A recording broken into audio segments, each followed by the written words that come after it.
Hey, this is Nate J down at If It Makes a Clunk, It's Probably Junk RVs. Now I know you've probably got a few questions for old Nate J right off the bat. First of all, hey Nate J, why are you using a fake accent? Hey Nate J, why are you pretending to be an RV salesman? Hey Nate J, what's that thing on your head? Look, I don't know. Why is the sky green? I'm not a scientist. I can't answer those type of questions. But what I can do is explain the features of this beautiful 2000 and something RV. Why do I say 2000 and something? It's because I really don't know how old it is. As far as I know, that date could be AD or BC. The last owners of this could have been a couple of dinosaurs driving this thing on vacation through the Jurassic period. Get it? That's an imitation of a dinosaur driving, because they got short arms, right? Seen it in the picture. I'm not sure on that. I'm not an ophthalmologist. But anyway, a question I can't answer, or what do the initials RV stand for?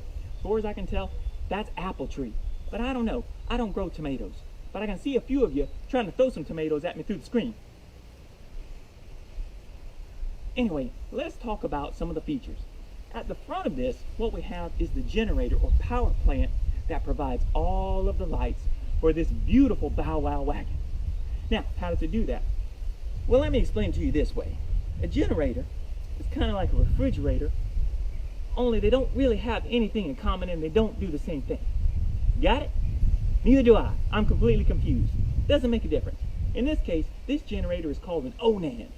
If you can't remember that name, think of oh man, as in, oh man, the generator's broke again. I guess we're sitting in the dark. That's what the two traveling dogs are probably going to be doing a lot of on this trip. Now, let's look at some other features along the side walls of this beautiful luxury touring salt shaker. Now, we've got two big slide outs here. What are these for? Well, let me explain it to you this way. It's kind of like when you invite that weird uncle over for dinner and he's sitting at the table and he unbuckles his belt just so he can eat a little bit more. Now, that type of behavior is completely unacceptable. Unless it's for dessert. And then it's okay, right? Well, it's the same scenario here. What we've got is these two big slide outs so the two traveling dogs can pack this thing filled full of treats and eats. Now, another feature is these beautiful wheels. When you look at those, you probably think of that old nursery rhyme. The wheels on the bus go round and round. Well, here's another rhyme I got for you. The wheels on this bus won't go around because this thing will always be broke down. No, I'm being serious when I say that. No, let's move on now to the business end right here at the back of this beautiful luxury doghouse on wheels. Now, when we call it the business end, you might wonder, why do you call it the business end? Well, it's quite simple. The two traveling dogs are spending so much money on this trip, they'll probably be out of business in the end. No, I'm really being serious there, actually. That's fair.